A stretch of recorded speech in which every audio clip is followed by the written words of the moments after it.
مکہ مکرمہ میں زیر تعمیر عمارات میں کام کرنے والے 3 پاکستانی مزدور گر کر ہلاک ہو گئے ہیں۔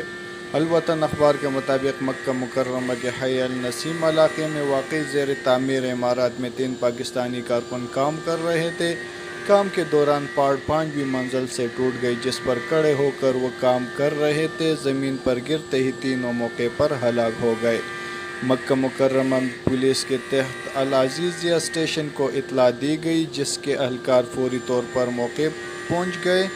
بعد ازاں ہلال احمر کے ذریعے متوفین کو اسپتال کے مردہ خانے منتقل کیا گیا جبکہ ضابطے کی کارروائی کا آغاز کر دیا گیا ہے۔ نے رمضان کے لیے ڈیوٹی ٹائمنگ 5 گھنٹے مقرر کی ہے۔ روزانہ صبح 10 سے پہر 3 بجے تک ڈیوٹی ہوگی۔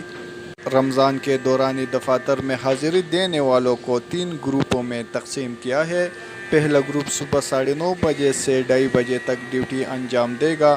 دوسرا گروپ صبح 10:30 سے 3:30 بجے تک جبکہ تیسرا گروپ 11:30 سے 4:30 بجے تک ڈیوٹی